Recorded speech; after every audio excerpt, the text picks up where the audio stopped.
All right, welcome to the next part in the Rick and Morty app series. We're going to continue working on search, particularly rendering the collection view results for characters and episodes. Without further ado, drop a like down below, say hello in the comments before we get started, and let's continue. So in the last video, we got location search working such that we are actually rendering results. And let me just take a look at it real fast to make sure I'm not making stuff up. So we're going to go to locations.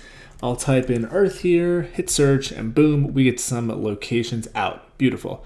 So now what I suggested, or mentioned, I should say, in the last video is, in this case, we can use a table view and we could hard code it as well as a view model property, because we know that only a table view will be used for location.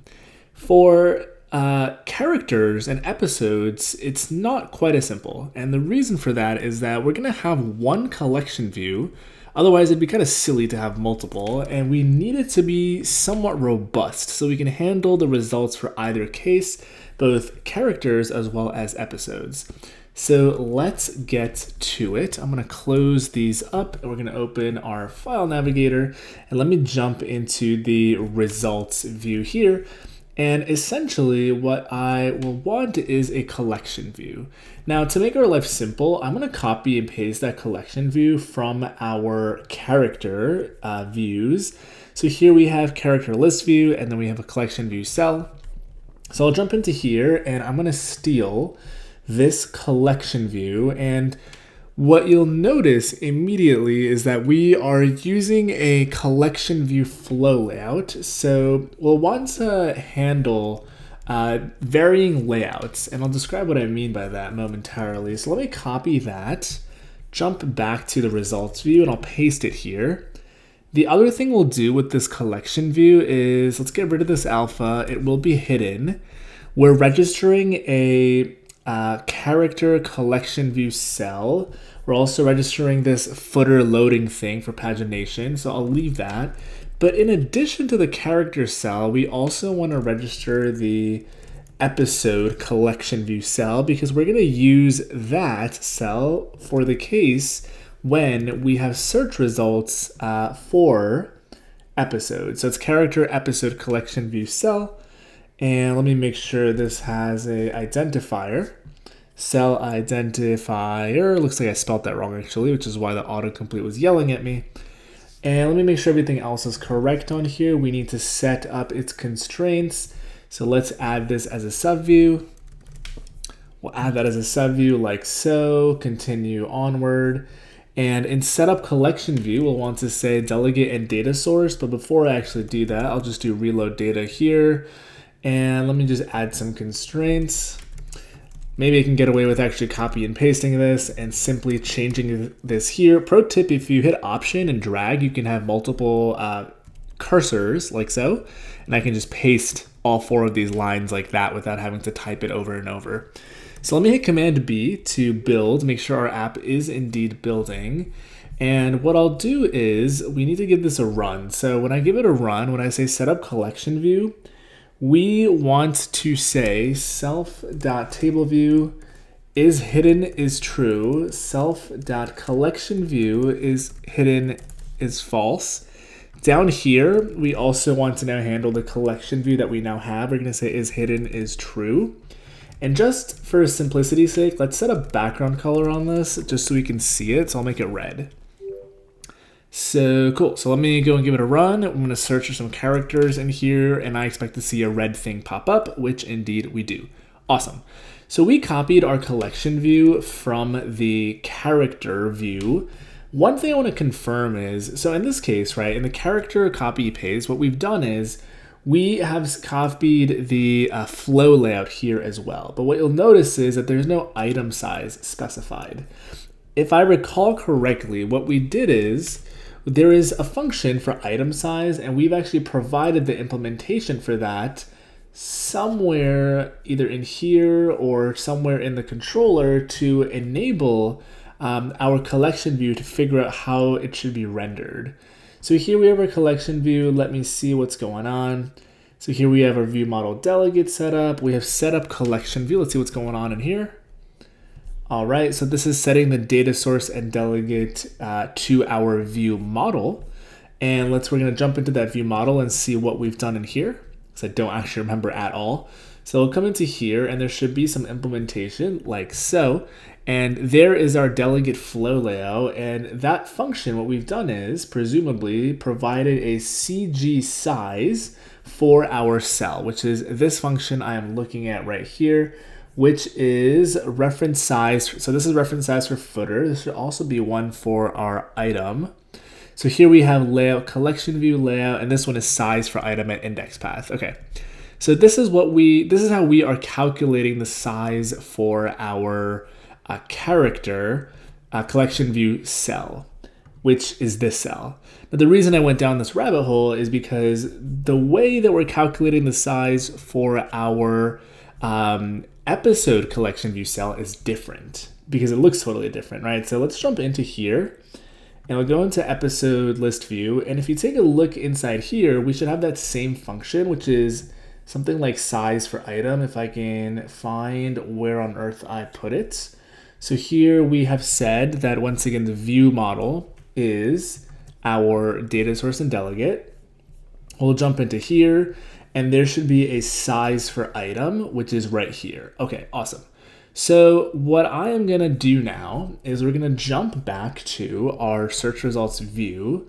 And we know that the red collection view is showing up. It should show up in this case as well. If I search episode, let's say search pilot, cool, it does. What I'll do is in the setup collection view, I need to set up the delegate as well as the data source. Now this is gonna yell at me because I need to conform to all that stuff down here. So I'm just gonna do it in the view directly. We'll just add a mark here to keep our code separate. And we'll do an extension on this. We're gonna want a UI collection view delegate for tapping cells and handling, that selection.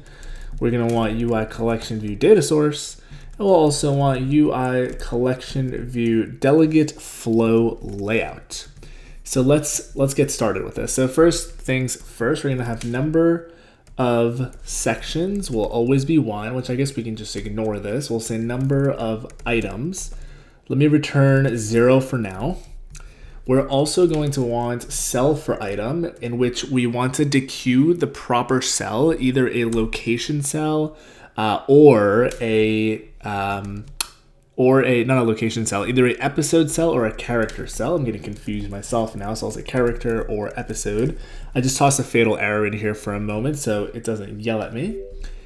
And we'll also want did select for when you tap on a particular element, a particular cell, we'll deselect at the given index path and say true here.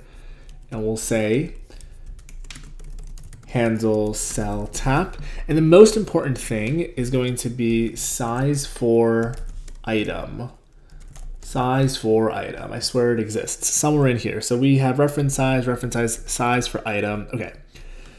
So in this case, we want to return a size, and that size should be variable based on if we have got results for characters or episodes. So let's figure out how to do that. So inside of here, we are already switching on this, and we have view models, which is a collection of, in this case, episode view models, and in this case is a collection of character view models. So what I'll do is, I'm gonna say self.collection cell, or I'll call this collection view cell, view models will equal view models. And we're gonna do this in both of these cases. And we're gonna have to create this property out here in a bit of a generic way such that it can hold both elements. So I'm gonna say this is an array of something that's codable. Okay, we'll build, let's see if we have any errors. Looks like we do, so let's see what's going on. Cannot assign value of type RM collection view cell view model to that, and it's saying basically I can't do that. So that implies that these things are not codable. So let's see, we're gonna jump into here, and this thing is not codable, which actually does indeed make sense, but it does look like it's hashable. And let me check if this other one is hashable here. So let's see if I can copy this. It's not gonna let me copy it, so let's just type it out. Episode collection view cell view model dot swift. And let's see, RM collection view cell for an episode. Okay, both of these are hashable and equatable. So let's say this is an array of something that is hashable. And let's see why this is going to yell at me. Hashable as a type must be written as any hashable. That's fine. All right, so this takes in something that is any hashable, which I guess we could also do some hashable, but it looks like it's going to yell at me for that. We just want basically an array to hang on to this, and I am trying to just avoid doing any because that doesn't constrain it at all. So let's do any hashable. So the reason we want to do that is now that we've constrained that property and now that we hang on to it, what we can do now is down here, it's pretty simple to implement our collection view. In this case, we'll say return collection view cell view models.count. Okay, makes sense. In this case, we can actually figure out what type of cell to return. So what I can say is if let first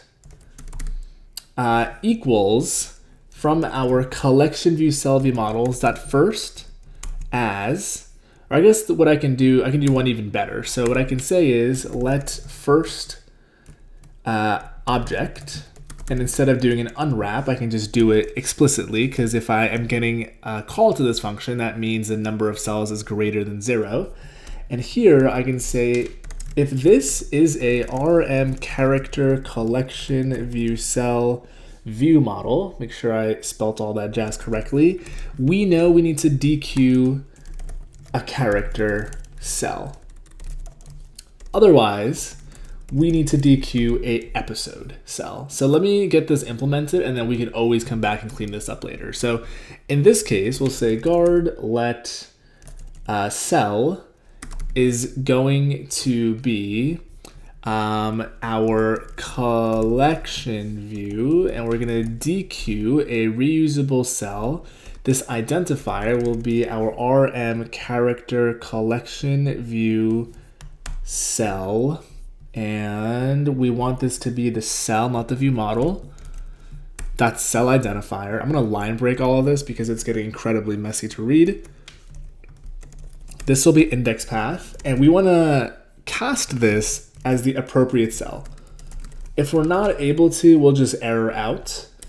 And once we are able to, we'll go ahead and return that there. Now you'll see this is yelling at me because what we need to do is this exact same thing for our episode cell down here, with the difference being is we want this to be RM character episode cell. So we're gonna say RM character episode collection view cell dot cell identifier cast to the proper cell, and we can return it like so, and we're able to build. Now keep in mind, we also need to say cell configure with a view model. And the way that we get the view model is by getting the element at the nth position, but more specifically is getting it at the nth position and casting it. So instead of 0 here, we could just say get it at index path.row. So there is that already. And then here we can say this is going to be character VM, which should be this thing, as the proper view model. So this thing as this view model like so, and then I can copy and paste this line here. And I apologize if this is confusing, but it's kind of hard to explain all this casting going on without just doing it. So what we're doing is, in essence, is we are saying cast this element, the object that we get, which I'm gonna rename in a second, and we're unwrapping it and casting it to the appropriate type. So we're gonna say this is our, let's call this current view model. And here is what we are checking. So I guess what we can do is, and the smarter thing to do is, this is kind of redundant if you take a look at it. Here we can say if let the character VM equals this view model as the appropriate view model. If we have that view model, we know we can use this cell. Therefore, we don't need this additional cast down here. Cool, so it's compiling, it's working, awesome. Otherwise, in this case down here, we still want to configure this with a view model, but the difference being is this is now going to simply be a episode view model.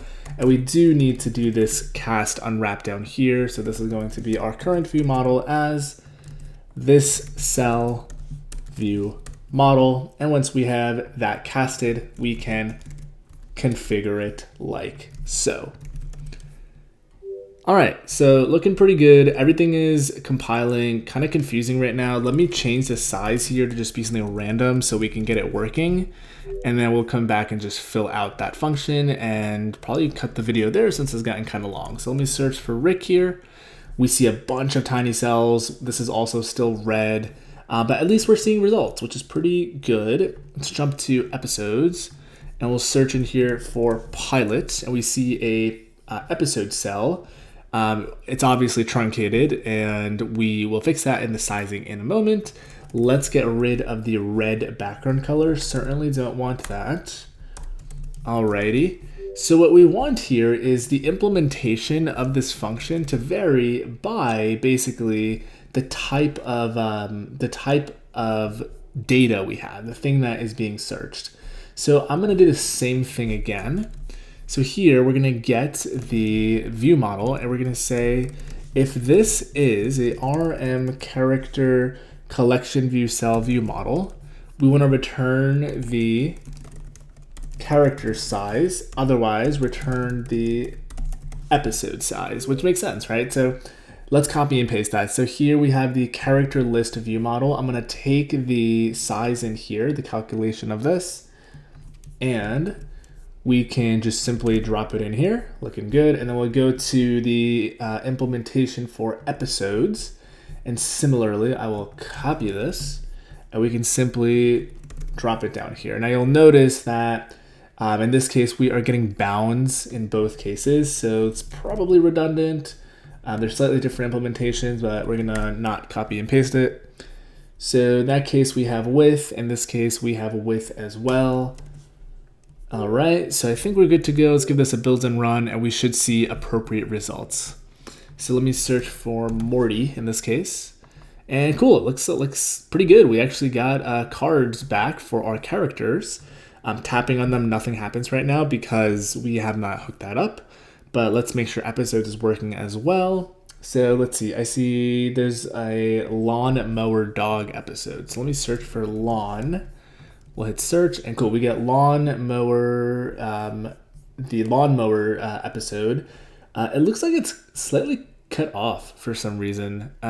So I might have to adjust this for episodes, but it's kind of strange that it's cut off. Let me double check if it's cut off up here as well. So yeah, it looks like this is cut off up here as well, which is slightly strange, but maybe we'll come back and fix that. I'm kind of nitpicking, but there we have it. Search is working for all three tabs. Search is certainly working. Let me search for a status where the character is dead. Let's search again and here the dead variant of Morty, I should say. So totally working. We are not able to select these and open character details, but maybe we'll do that in the next video. This video got super long, so drop a comment if anything was confusing. The biggest kind of point of note of this video is we want to have a single collection view and we want the layout as well as the cell DQ to be dynamic based on whatever type of data we have. So in the cell case, we're casting the view model to actually use it. We also need the type to be correct to configure. And in the size case, we don't actually need the view model. We just want to check if something is of a certain type, as we are doing here on line 191. As such, we can return the appropriate size. So that's all I've got for you guys today. Drop a like before clicking away. Let me just open up Terminal and stage and push my project to GitHub. If I can remember where I threw the project. So here we have the project folder. I will commit this and say, maybe I'll give a commit message of hook up character and episode searching with an exclamation mark. And then I will clear and do a git push. So we commit it right there. It looks like something went wrong. It looks like the exclamation mark it wasn't too happy with, so I might have to do that again. So let me say git commit, and I'm going to be lazy with this. We're going to say wrap up search results. All right, that was our commit, and we'll do git push. All right, fingers crossed. Looks like it's pushing. Boom, done, good to go. Part 50 in the books. I'll see you guys in the next part.